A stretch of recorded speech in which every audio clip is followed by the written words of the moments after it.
beginning. And I'd like to do that by just taking us back to cave days, because from cave days to today, we're still trying to figure out, women are trying to figure out men. And men, have you ever figured out women? But the fact is that I think we have a way, and I figured this out by attending a play, a one-man solo play, that played Broadway for 3 years, a little less, and still holds the record of the longest running solo play ever. Anyone ever heard or seen Defending the Caveman? It's playing here right now, not with the same Rob Becker who played it. But I had to see it 7 times before I got it. Okay? But it's a very simple thing about what he said. He said, you know, we just have to understand that men live in a tunnel vision world. Women live in a very broad view world. Women gather information, men hunt. So in the old days with that hunter and going out and killing something, while the wife was home with the babies and doing everything else that had to be done, okay, she was gathering all that information. So we bring that just quickly to current day. If my wife were to ask me, Tom, on the way home, would you please stop and get milk and bread? Anyone like, any man like me? When I say, yes, honey, I'll do that. But I'll be the fastest person on earth getting in and out of that store with that bread and milk. I'm out of there. I am not a shopper. Can't stand it. Now, my wife may go to the same place for bread and milk, but take a little longer because she gathers information for other things.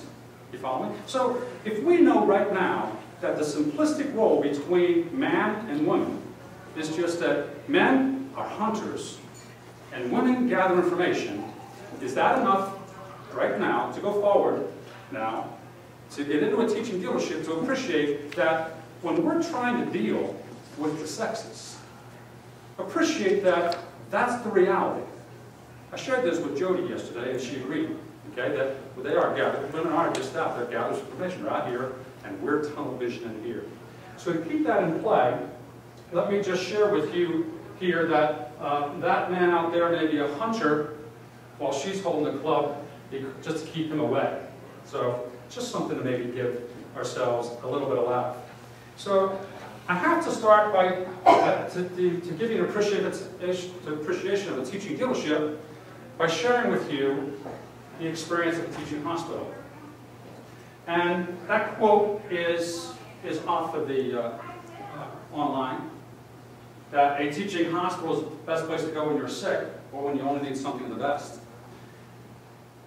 I have to share this story with you because this may help you appreciate the value of a teaching hospital. In 1993, I had an experience where I had a growth on my face. And that growth led me to go to a dermatologist who took a biopsy, and obviously I had skin cancer. And it was something that required surgery. And the first person to call was my youngest sister, who was an and still is an oncology nurse at Johns Hopkins Hospital. And she said, the only place you're allowed to go is Johns Hopkins. And I said, okay. So I went down there not knowing anything about this yet. And from the moment I walked in, something was different about this place. I don't know about anybody else, but I hate hospitals, okay, or I always have. And my point behind all this is that from the very moment I got there, it was all about the experience. And when I got into that operating room, I was not expecting what happened, but there were 5 doctors attending to me. Okay? Yeah, some were residents and interns, but they were all there in a teaching and learning environment for me. 6 or 7 nurses, some techs. I mean, there had to be a dozen people in this operating room. I'm fully clothed. They're just working from my head up, okay, to correct this.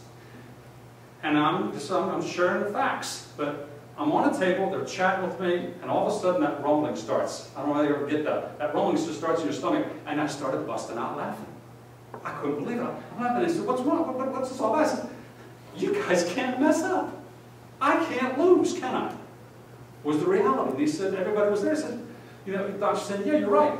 And this one guy, who was not the person that was actually doing the original cutting, he was the plastic surgeon. He said to me, I promise you, he said, I promise you, a few months from now, you will not recognize the scar on your face.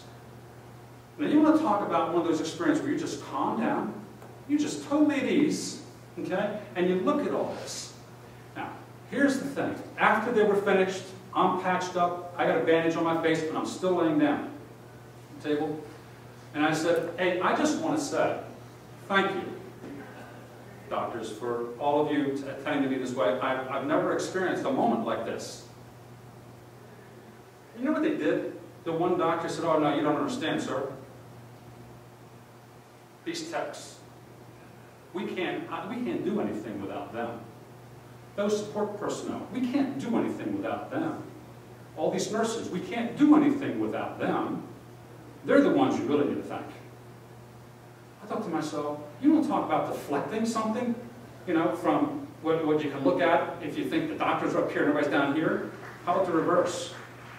That's what, and I have never forgotten that moment, and from that time I've always tried to implement something into my work and effort to think, you know, why can't we become a teaching dealership? Because this is what, in my words, a teaching hospital is. They practice the sum of all, because this happened in that room, of all in oneness, okay, working so cohesively together that the sum of all the individual efforts combined could never be that great. You follow me? So I don't know if any of you have ever had any kind of operations or procedures done, but the point is that I've had things, I've been always injured in my life, playing sports and stuff, so, and cuts and stuff that needed stitches, and, you know, so you go right into the hospital, someone just stitches you up, they don't care. Well, you know, how many times do you have similar scenarios you can think about in your own world where if we don't care, and they don't care, you don't have an experience. So as we get into the whole idea of what kind of experiences can we create, we got to think about this. So this is Hopkins. 1993 was our second year. I didn't know this, but they're 21 years in a row, they're the #1 hospital in the United States of America as a teaching institution. And I got to share this with you because this whole, I'm one in my world. I don't believe in something called coincidence, and I just believe we're here in God's time because we're here for a reason to all be connected. But does anybody recognize that physician? Okay. Has anybody ever seen the movie Gifted Hands? Okay. Well, in Gifted Hands, Cuba Gooding, it almost looks like Cuba Gooding. Okay. But that's Dr. Ben Carson. Okay. And now, I was getting pictures and putting all this slides up together, so a couple weeks ago I was sharing this with my wife, okay? And she's looking and she says, where'd you get those pictures?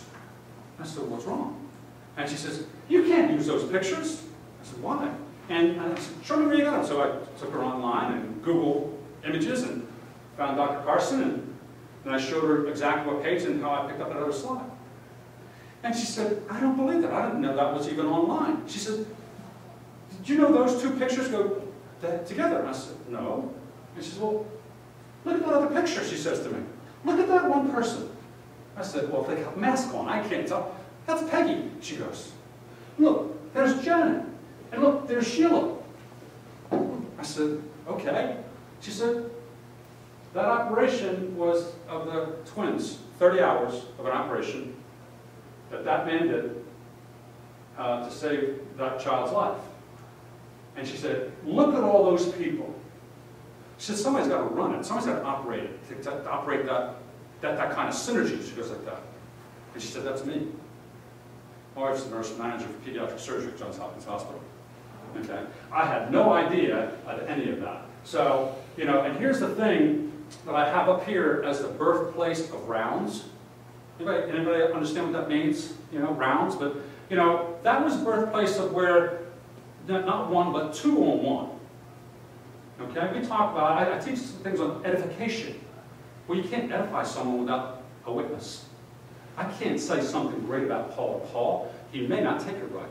But if I have Ann as a witness, and I say to Ann, this guy's phenomenal. If I go to, you know, this woman has done so much to help me. You know, if I can take it, if I can deflect it in those ways, well, now we have a teaching moment. Okay? Well, rounds, 2-on-1s. What do you think these people that are in these hospitals do? As much as I hate hospitals, I spend a lot of time on Sundays in what I refer to as hospital ministry. I like to go and visit with people and share and just be part of that getting well. And the rounds and watching how people do this and interact, they love it. So my point is that if all of this happens in a teaching hospital, why can't we do it in our business? And become the best place to go for anyone's vehicles, wants, and needs. Teachers and learners collaborating together, providing the best example, not of one, but of all. Because right now, we do have a business, I think you would admit, basically one-on-ones. An advisor one-on-one, a salesperson one-on-one, an F&I person one-on-one. What happens if we do things in rounds? Could we do more? I think that's the challenge I'm after, trying to have you at least start thinking about it this moment, because you saw the beginning where we're saying a teaching dealership doubling customer count. Well, a teaching dealership doubling customer count. Hopkins became #1 over all those years from one thing and one thing only, their first year. Anybody ever heard of Joe Girard? World's greatest salesman in Guinness Book of World Records? He was in the Guinness Book of World Records 12 years in a row. But it all happened in year one. All the work and effort happened in year one. Following? Everything else stayed and continued thereafter. That's what we're going to really talk about here, so you can maybe get an appreciation that can we do something that is a bit different, but not necessarily out of anyone's comfort zones. All we're really converting is some of what's in it for me over to what's in it for them, and move people together, helping one another. But can we grow together in a dealership and do more together than alone? And have wow factor moments. You know, we talk about today, well, we used to call it customer satisfaction, now we call it customer experience. And you know, the fact is that neither of them come close to the moment. It's not the experience of that, what happened in the hospital. It was really the moment. I remember the moment. And the moment wasn't just a singular thing. It was a collective hour and a half, 2 hours of a complete experience that captured a moment for me that obviously I'll never forget. So can we do certain things in our business dealership that we can convert ourselves from basically individualism into a team approach where we can create moments? We're going to talk about these in examples as we get through this day, this hour. Okay? So that we can truly become one of these world-class teaching hospitals as a teaching dealership. You know, because something's going to happen as you'll learn here today, because I'm going to share some facts that are out there in the retail world, not in our industry, in total retail, so you can appreciate, maybe we need to consider something. Because when I'm a believer, so if I'm a believer, I got to share with you those beliefs, and that is that the way we operate business right now is not like Hopkins. Okay, because everything they're doing right now is from a bottom-up, pulls up. Those doctors made that specific after the operation. They pulled up those people that were supposedly under them, that I looked upon that were under the doctors. Those techs, those support personnel, those nurses. How much do we pull up our techs in front of customers in our own business, our support staff in service? How much do we really do it? But do you ever think that smile on that tech's face and something would capture a moment that that customer may not ever forget? That just may have them remain and stay? All we're trying to do is, can we create atmospheres of sticking and staying in the business? I think everyone's seen something like this. It may be the typical model management of your own dealerships, right? The power and the influence drift down from the top. Okay? And that's a typical top-down management approach. Well, a bottom-up, pulls-up approach has the opposite effect, where the power and influence come from the consumers and the staff. Okay? Because in a teaching dealership, what we truly want are the staff, plural, customers, plural, teaming, working better, more cohesively together, because the sum of that, all that production together is going to be greater than any individual efforts combined could ever think of achieving.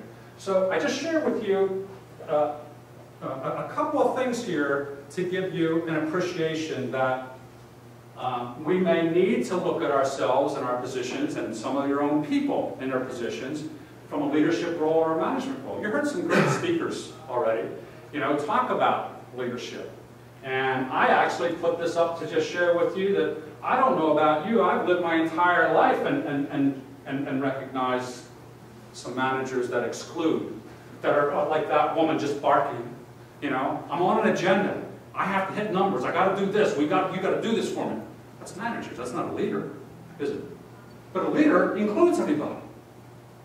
A leader's always trying to be inclusive and get everybody surrounding him, we're all pulling together for the sake of it. So we have to become people of best example.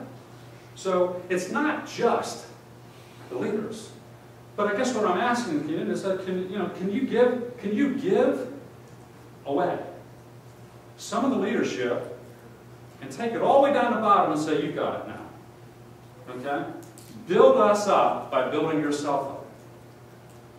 Because we're in a world right now that you'll experience here changing so fast at the retail level that the business itself has to almost take a back seat to the people that are going to bringing the business up. Okay? Because those doers are the most important thing in helping us grow and succeed going forward. So I just summarize this first element of the 4 elements we're going to talk about on teaching dealership. But are these some benefits? We're a team of doers in oneness. The picture tries to amplify that. Okay? Can we act as a team of doers? That's what I call people that are truly making it happen in this world. Okay? The doers. I'll stop for a second to share with anybody that all this I would give to you if you want this slide presentation. I'll give it to you. Best practices, best example, and best experiences. I can't emphasize this one enough because that's where it all begins. But if we're going to do something specific in our business, and we're all going to get into a habit and practices of best example, that means I just can't be the one. You've got to be right here with me. And we're going to go over here to Mr. Frank, and we're going to try together, to win and keep, and satisfy this person to such a level that he considers this a wow moment.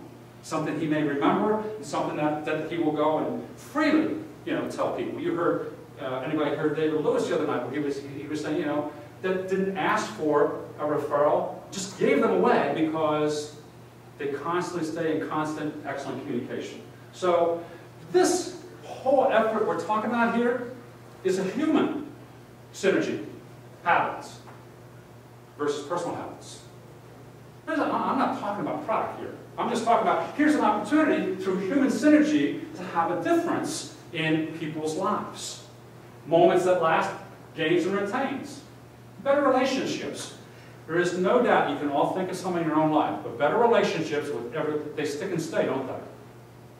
They all stick and stay. Well, why can't we have the stick and stayers more sticking and staying? Okay? As we do it in collective groups of synergy to help people do it. So, I believe, and I had this great conversation yesterday with Jody on this, because I think we've got to get into a better point of validation and transparency. And I'm going to give you some examples today of being better at validating things and being a little bit more transparent. And when we get into examples, maybe of each department. And that's the trust that people want. They just want a little bit more. Give me some validation. Give me some transparency. And you know what? If it's with more than one person, you have more trust and faith coming from them. So teaching, learning, serving, and relating as one. And I just think there's genius in a teaching hospital. I think there's genius in a teaching dealership. I think there's genius in the idea that you give to creating and transforming a business into a continuous learning experience like that of a teaching hospital, because I think it's something that is of great value.